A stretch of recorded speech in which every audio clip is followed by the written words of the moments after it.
Hello friends and welcome to sleepy classes in today's big news. अब जैसे कि आपको पता है इंडिया और इंडिया की जो इन्वेस्टमेंट है in the Chabahar port in the recent days काफ़ी ज़्यादा चर्चा में रही है with regard to the Chabahar Zahedan railway line, जिसके अंदर पहले इंडिया ने जो है बहुत ज़्यादा इंटरेस्ट दिखाया था that they wanted to develop it with Iran, जो कि ईरान के अंदर सिचुएटेड छाबहार पोर्ट जो है उसको जाहिदान तक जो है एक 628 किलोमीटर की रेलवे लाइन बन जाती, जिससे अफगानिस्तान से जो है कनेक्टिविटी बन जाती, जिसके कारण इंडिया की एक जो डिपेंडेंस है to access Afghanistan via Pakistan वो हट जाती।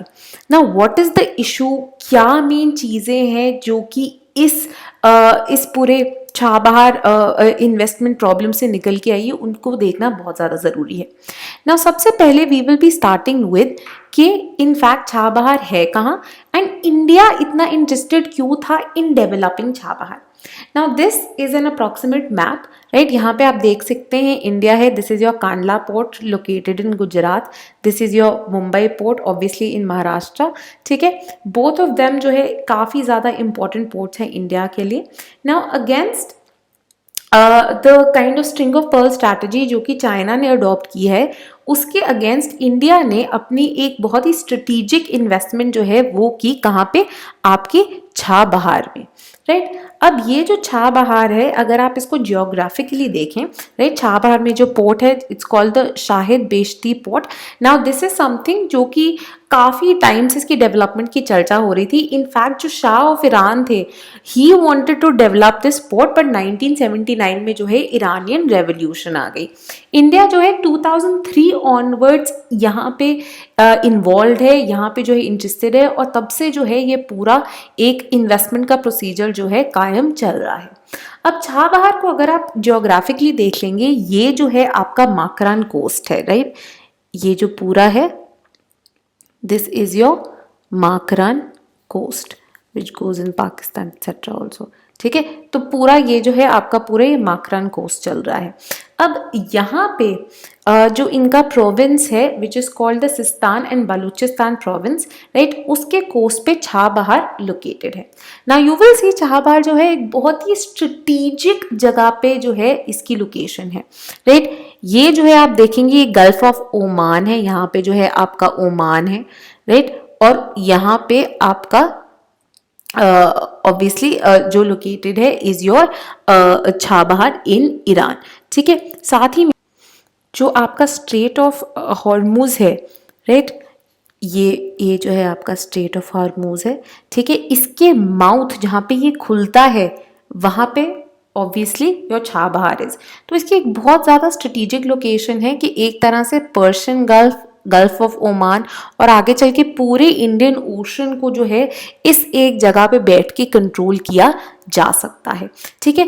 And that is why this Chabahar is being regarded as such an important development for India, ठीक है। डॉक्टर सुधा रामचंद्रन जो है who writes on Indian foreign policy, वो ये जो है बताती हैं कि इंडिया के लिए ये ईरानियन पोर्ट इतना इम्पॉर्टेंट इसलिए है because it also happens to be the only Iranian port जिसके पास डायरेक्ट एक्सेस है टू द इंडियन ओशन।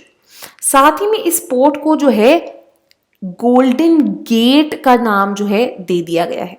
अब गोल्डन गेट का नाम इसको क्यों दिया गया है?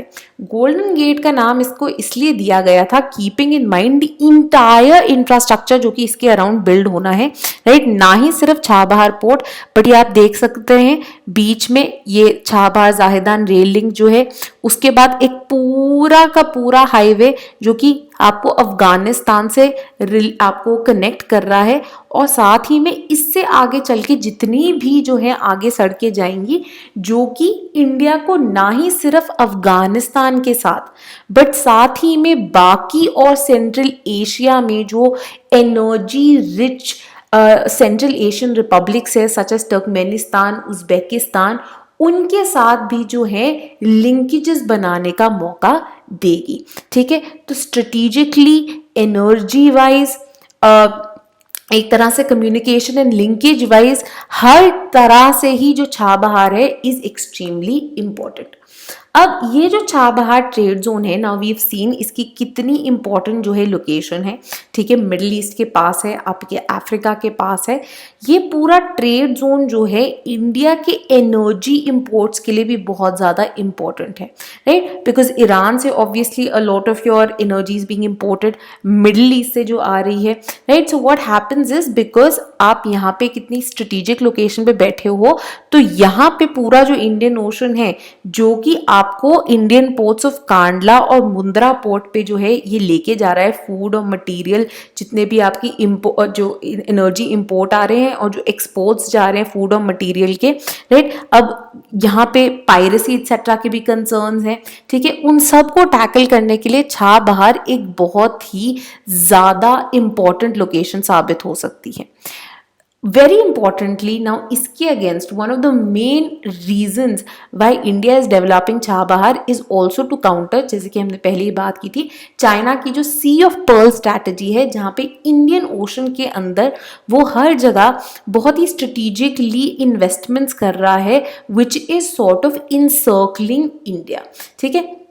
और उसमें एक सबसे इंपॉर्टेंट इन्वेस्टमेंट जो कि आ रही है is in Pakistan in the form of your Gwadar port, ठीक है। अभी आप यहाँ पे देख सकते हैं दोनों ही चाबहार और गवादर जो हैं दोनों ही माकरान कोस्ट लाइन के ऊपर जो है लोकेटेड है। इनफैक्ट चाबहार और गवादर में सिर्फ 72 किलोमीटर्स का डिफरेंस है। तो आप मान सकते हैं that the kind of strategic investment that China is doing in Gwadar, उसको काउंटर करने के लिए इंडिया ने जो है चाबहार को अपना वोटरी बनाया है, ठीक है। अब पाकिस्तान जो है डीप सी पोर्ट एक फंड कर रहा है इन ग्वादर, ठीक है। और Gwadar again much like Chabahar is very close to your Gulf of Oman, ठीक है। तो ऑब्वियसली इंडिया ने अगर अपने इंटरेस्ट को सेफगार्ड करना है in the Arabian Sea and the larger Indian Ocean, तो ज़रूरी है कि वो काउंटर कर पाए चाइनीज स्ट्रेंथ को जो कि ग्वादर के अंदर लोकेटेड है। अब ये जो ग्वादर एरिया है, इनफैक्ट आप देख सकते हैं कि कितनी पास है, ये ओमान से भी कितनी पास है। इनफैक्ट 1958 तक it used to belong to Oman, ठीक है। और ओमान ने 1958 में पाकिस्तान को जो है ये सौंप दिया। और कापलान के थ्योरी में अगर हम समझे, right, because of the kind of strategic importance of this area जो कि पाकिस्तान लेवरेज कर सकता है to have important friends like China contributed to its new destiny, ठीक है। एक तरह की पावरफुल पोजीशन जो है इंजॉय मौका देता है, राइट। तो कापलान एक तरह से बात करते हैं कि जियोग्राफी जो है, जियोग्राफी कितनी ज़्यादा इंपॉर्टेंट रोल प्ले कर सकती है in politics and international relations as well, ठीक है। क्रिस्टोफर जैफलर जब एनालाइज करते हैं ग्वादर को और द इम्पोर्टेंस ऑफ चाबहार को एक दूसरे के अगेंस्ट, वो कहते हैं कि ग्वादर को डेवलप करने से चाइना को कुछ दो मेन उनको एडवांटेजेस मिलते हैं। पहली चीज तो उनको मिल जाता है एक लिसनिंग पोर्ट। लिसनिंग पोर्ट क्या है कि बेसिकली ग्वादर के थ्रू चाइना जो है सर्वेलेंस कर सकता है और सेफगार्ड कर सकता है बहुत ही स्ट्रेटेजिक सी लिंक्स जो हैं as well as military activities जो हैं, क्योंकि इस एरिया में दोनों ही इंडिया की एज वेल एज यूएस की नेवीज जो हैं बहुत ही ज़्यादा एक्टिव रहती हैं and both are obviously two of the main contenders जो हैं चाइना के, ठीक है। तो एक तरह से उन पे नज़र बना के रख सकता है वो by having the strategic partner in Gwadar port, ठीक है। साथ ही में ये जो है ग्वादर जो है एक डुअल यूज फैसिलिटी है, दोनों ही civilian as well as military purposes के लिए यूज हो सकती है and in fact it provides a very credible base Chinese ships as well as submarines के लिए। Importantly apart from these two advantages जो कि जैफरलॉट ने पॉइंट किए हैं, ग्वादर जो है एक बहुत इंपॉर्टेंट चीज और करता है, दैट इज ये एक ऑल्टरनेटिव एनर्जी रूट जो है प्रोवाइड करता है चाइना को to counter its Achilles heel. तो हमने बात की है कि किस तरह से CPEC जो है डेवलप हो रहा है चाइना और पाकिस्तान के बीच में, ठीक है, जहाँ पे ग्वादर से जो है अगेन वो एक रेल लिंक डेवलप कर रहे हैं which will lead up to the Karakoram Highway and eventually to China, ताकि चाइना अपना एक जो मेन प्रॉब्लम एरिया है that is the Strait of Malacca. अभी क्या है, चाइना को अपनी एनर्जी इंपोर्ट्स जो हैं अपने तक पहुंचाने के लिए it has to pass through Malacca. ठीक है, अब जो है अगर ग्वादर के थ्रू ये पूरी डेवलप हो गई, the entire railway line along with the Karakoram Highway which passes through the through PoK, ठीक है, that is why like it's regarded as this very problematic area. ठीक है, तो क्या होगा कि चाइना के पास जो है एक डायरेक्ट रूट उनको जो है मिल जाएगा। अब ये क्या है, अब आप देख सकते हैं कि अब यहाँ से जो है घूम के बेसिकली यहाँ पे चाइना के पास जो है जाएंगे जितने भी उनके एनर्जी इंपोर्ट्स है। ठीक है, जो आपका स्ट्रेट ऑफ मलक्का है is this narrow almost chicken neck like narrow straight जहां से जो है आपकी शिप्स को पास करना होता है। Now you also have to realise कि इंडिया के जो अंडमान एंड निकोबार आइलैंड्स है they are very close to the Strait of Malacca. ठीक है, अब मोटिव क्या है ग्वादर का डेवलप करने का कि ये जो चोक पॉइंट है because of the very narrow area, ठीक है, plus you can see most of the south east Asian countries जो है already are pretty miffed with China and the kind of bullying that it does in the area। ठीक है, तो यहाँ पे क्या हो सकता है, यहाँ पे ब्लॉकेजेस आ सकती हैं चाइना को और उनके इंपोर्ट्स को एंड उनकी जितने भी स्ट्रेटेजिक ट्रेड रूट्स हैं, राइट। सो यहाँ पे क्या है कि एक ऑल्टरनेटिव रूट जो है डेवलप हो जाता है वाया ग्वादर। ठीक है, इंडिया की अब नेचुरल पोजीशन क्या है, आपके अंडमान एंड निकोबार आइलैंड्स के अंदर ऑलरेडी जो है मिलिट्री बेस है जहाँ पे जो है नेवी आराम से जाके जो है बस क्या करना है, नेवी ने बस यहाँ पे जाके खड़े हो जाना है। ठीक है, खड़े हो गए, ये पूरा एरिया ब्लॉक हो गया, there is nothing that China can do and the entire trade route will be cut off in case of a crisis या फिर वॉर होती है अगर चाइना के साथ। Importantly when PM Modi had visited Indonesia, one of the main talking points was India's investment at Sabang port. ठीक है, यहाँ पे जो है सबांग लोकेटेड है। ठीक है, और again it is a very strategic point. Again आप देख सकते हैं यहाँ से जो है एक्सेस है to the state of Malacca and यहाँ पे अगर इंडिया की जो स्ट्रेटेजिक इन्वेस्टमेंट है वो सक्सेसफुल हो जाए, again it could have really choked China and it's trade capabilities. तो अब चाइना क्या कर रहा है, चाइना इस अकिलीज हील से बचने के लिए ये जो एक स्वॉर्ड उनके सर पे टंगी हुई है उससे बचने के लिए ग्वादर को डेवलप कर रहा है। अब इशू क्या हुआ है, अभी the main issue that is come up is with regard to the railway line. अब चाबहार पोर्ट तो जो है वहां पे तो इंडिया की इन्वेस्टमेंट है ही, ठीक है, रिसेंट ईयर्स में जो है जो कंप्लीशन भी हुई है, it's become operational so on so fourth. ठीक है, अब पॉइंट क्या है कि चाबहार से ये जाहेदान तक, जाहेदान जो कि बहुत क्लोज है टू दी अफगानिस्तान बॉर्डर, यहाँ तक जो है एक रेलवे लाइन है। अब क्या हुआ, India had proposed participation in the railway line also. However July 7, 2020 में ईरान ने जो है ये चाबहार टू जाहेदान की जो रेलवे लाइन थी ये इनॉग्रेट कर दी, जिसका इंडिया हिस्सा नहीं था। 2016 में एक एमओयू साइन हुआ था ईरान की रेलवे इंफ्रास्ट्रक्चर कॉर्पोरेशन जो है एक CDTIC एंड इंडिया की जो ओवरसीज रेलवे कंस्ट्रक्शन कंपनी है इरकॉन, उनके बीच में। However due to certain problems ये जो है पूरी तरह से डेवलप नहीं हो पाया। ठीक है, जो आपकी इवन तो चाबहार पे जो पोर्ट फैसिलिटीज थी वो काफी तेजी से चलती रही, इरकॉन का जो काम था, ठीक है, उस पे कुछ ज्यादा जो है डेवलपमेंट नहीं हो पाई ओवर द इयर्स। अब ये जो चाबहार पोर्ट है, ठीक है, ये एक बहुत बड़ा मैसिव कॉम्प्लेक्स, एक मैसिव प्रोजेक्ट बन गया है जिसके अंदर अब ना ही सिर्फ शाहिद बिश्ती पोर्ट है, इसके साथ ही एक फ्री ट्रेड जोन भी है। ये 628 किलोमीटर की आपकी चाबहार टू जाहेदान की रेलवे लाइन है एंड उसके बाद 1000 किलोमीटर्स की जो है रोड है टू सराक्स जो कि जाएगी till the border of your Turkmenistan. ठीक है, सो इसी के थ्रू जो है हम बात करते हैं कि बाकी सेंट्रल एशियन रिपब्लिक्स तक का भी जो एक्सेस है इंडिया को मिल सकता है। अब सुहासिनी हायदर ने एक बहुत ही इंपॉर्टेंट आर्टिकल लिखा हिंदू में और उन्होंने बोला कि one of the major problems was that even while your Chabahar port became operational, जो आपकी रेलवे लाइन थी एंड उसके ऊपर का जो काम है 5 साल से जो है वो एकदम ही कोई भी उसमें हेडवे नहीं हुआ था, इट वॉज जस्ट लैंग्वेजिंग। तो ईरान ने काफ़ी जो है इंडिया को बोला कि हम आगे बढ़ते हैं, कुछ करते हैं about it. However when Iran saw that there was nothing happening, क्या किया ईरान ने बोला कि हम जो है we will go ahead and build our own railway line without India's participation with approximately $400 million, जो कि उन्होंने ईरान के नेशनल डेवलपमेंट फंड से जो है ये निकाले।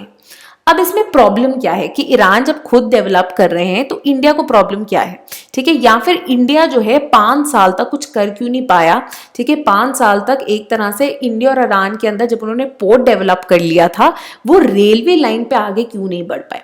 यहां पे आता है अब आपका यूएसए का एंगल, ठीक है। यूएसए का एंगल अब इस तरह है कि यूएस एंड ईरान के जो रिलेशंस है they have always been in a lot of going through a lot of एक तरह से अप्स एंड डाउन्स, ठीक है। तो इंडिया की जो इन्वेस्टमेंट है बिकॉज ऑफ दीज रिलेशंस जो है एक तरह से वो भी इम्पैक्ट होती रहती है, ठीक है। जैसे कि हमें पता है Iran for the longest time उसके ऊपर बहुत ज़्यादा सैंक्शंस थे, ठीक है, अंटिल ईरान ने जो है अग्री कर दिया टू न्यूक्लियर टॉक्स जो कि P5+1 की तरह हुई, जिसके अंदर आपके US, UK, France, China, Russia and Germany involve थे। 2006 में शुरू हुई एंड ये लग रहा था कि सक्सेसफुली जो है एक तरह से एक रिलेशनशिप बन पाएगा, इन ईरान के ऊपर जो सैंक्शंस है वो खत्म हो जाएंगे पूरी ही तरह से एंड ईरान जो है वापस रीअब्सॉर्ब हो जाएगा in the international economy which will be a great benefit to India, ठीक है। एंड में सक्सेसफुली आपका joint comprehensive plan of action भी जो है ये साइन हो गया। However, this did not last long and with the coming in of Trump, ठीक है, जितना भी ये जो GCPOA था, ठीक है, वो सस्पेंड कर दिया गया, वो खत्म कर दिया गया, वो खारिज कर दिया गया एंड अगेन यूएस ने जो है सैंक्शंस इम्पोज कर दिए ऑन ईरान। नाउ जब ये GCPOA साइन हुआ था और एक रिन्यूड होप मिली थी इंडिया को, दोनों साइड्स ने जो है साइन कर दिया था एक MOU जिसके दौरान वो छाबहार रेलवे लिंक पे जो है काम करना शुरू करना चाहते थे। हाउएवर तब तक कोई फॉर्मल एग्रीमेंट नहीं हुआ था क्योंकि इंडिया को कुछ रिस्ट्रिक्शंस, कुछ ऑब्जेक्शंस थे ऑन सर्टेन एंटिटीज, ठीक है। अब इशू क्या था, नाउ वी नो ट्रम्प के आते ही ये GCPOA जो है it was thrown into the dustbin, ठीक है, again sanctions were imposed on Iran. Now the problem that happens is कि कुछ एंटिटीज, कुछ ऐसी कंपनीज जो कि ईरान चाहती थी कि कंस्ट्रक्शन में वो हिस्सा लेंगे, हाउएवर इंडिया को उनसे इशू था। ये एंटिटी कौन सी थी, दिस वाज द खतम अल अनबियान जो कि एक कंस्ट्रक्शन कंपनी है जो कि ईरान के इस्लामिक रेवोल्यूशनरी गार्ड कॉर्प्स को बिलोंग करती है एंड दिस IRGC जो है is one of the entities जो कि एक तरह से जिसको कर्टेल करने की बात की है यूएसए ने एंड ये जो एंटिटी है इज पार्ट ऑफ यूएस की सेकेंडरी सैंक्शंस, ठीक है। अब इस सेकेंडरी सैंक्शन से क्या होता है कि एज पर जो यूएस के सैंक्शंस है, प्राइमरी सैंक्शंस तो आ गए कि आप जो है किसी कंट्री के साथ इकोनॉमिक रिलेशंस नहीं कर सकते हैं, ठीक है। अब उसके कारण जो है इंडियन ईरान के जो एक तरह से इकोनॉमिक ट्रेड था, जो एनर्जी रिलेटेड ट्रेड था, उसके अंदर ऑलरेडी एक बहुत ज़्यादा गिराव आया।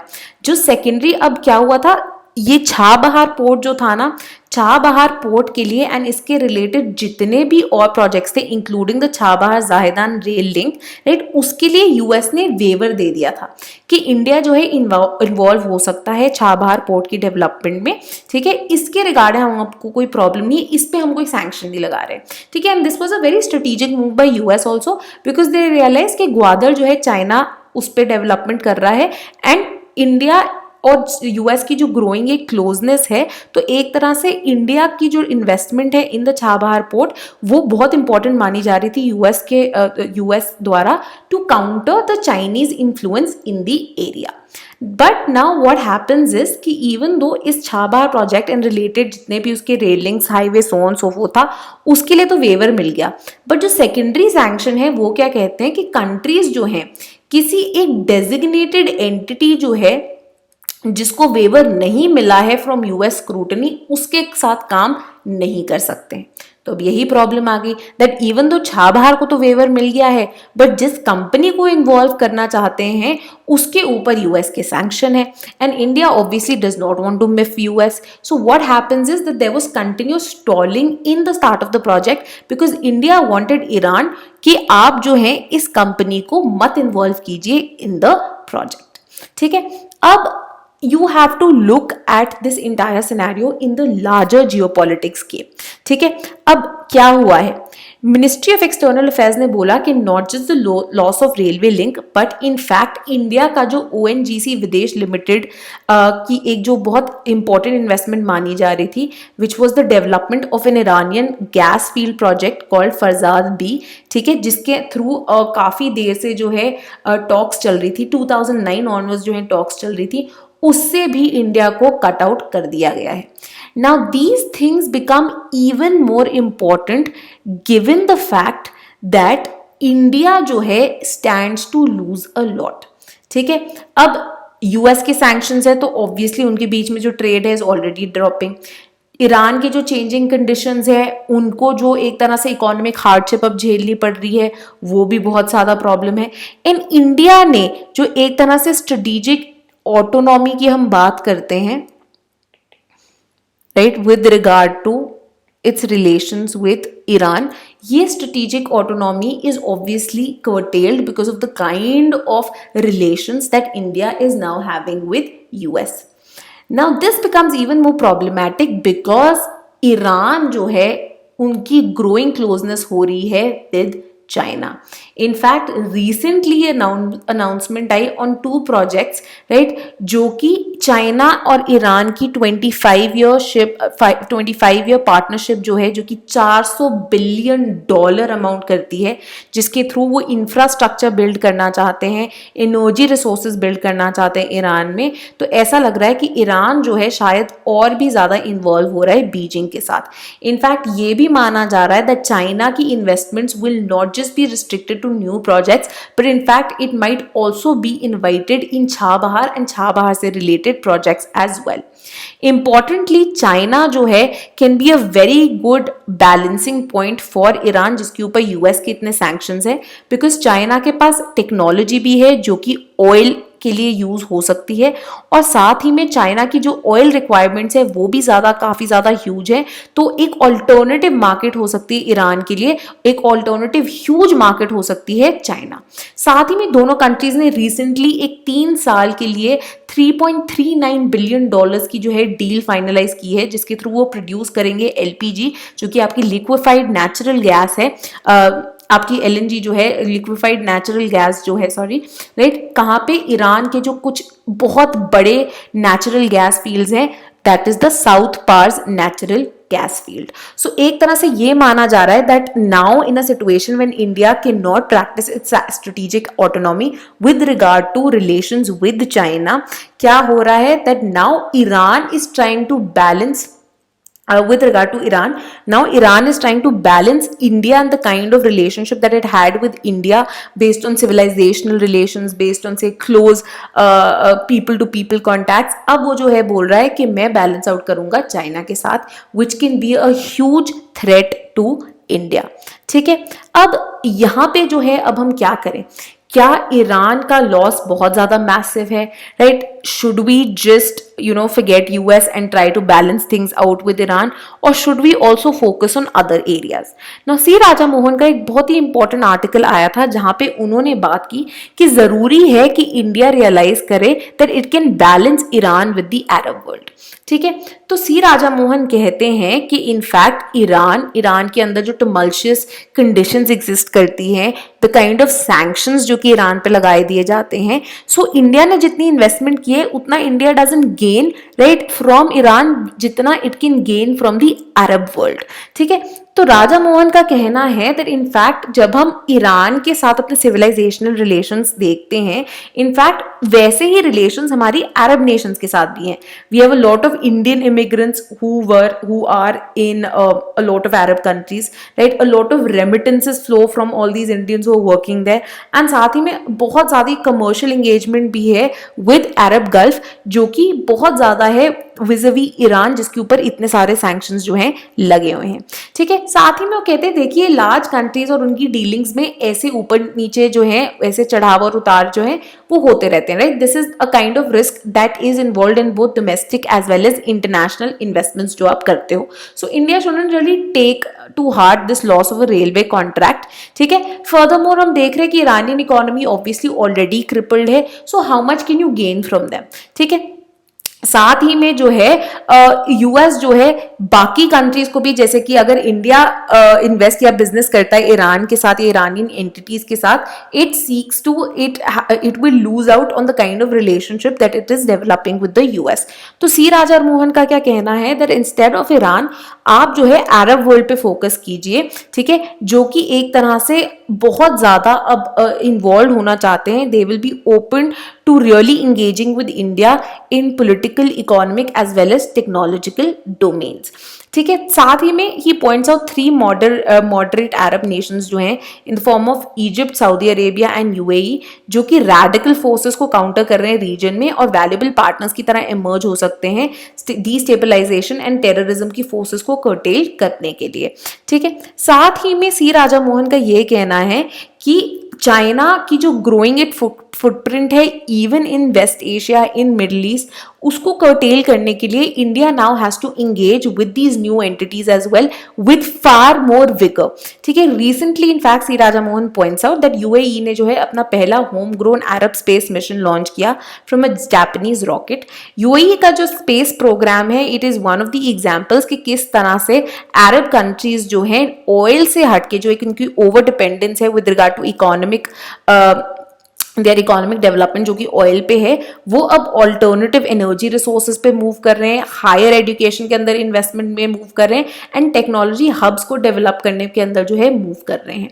And these are the areas where India has a lot of credible base and in fact in areas के थ्रू जो है इंडिया अपनी इकोनॉमिक पार्टनरशिप को विद द अरब वर्ल्ड और भी ज्यादा बेहतर कर सकता है, जो कि एक तरह से बैलेंस आउट कर देगा whatever losses it has in Iran. Right, so एक तरह से ये कहना है सी राजा मोहन का।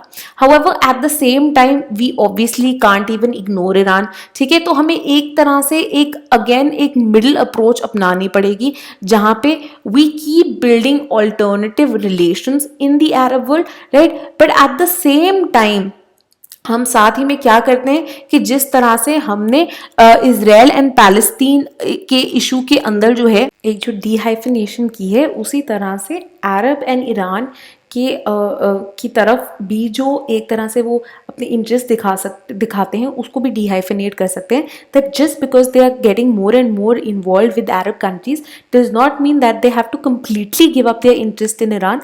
They have to keep balancing that out as well because we've already seen how important Chabahar is for India.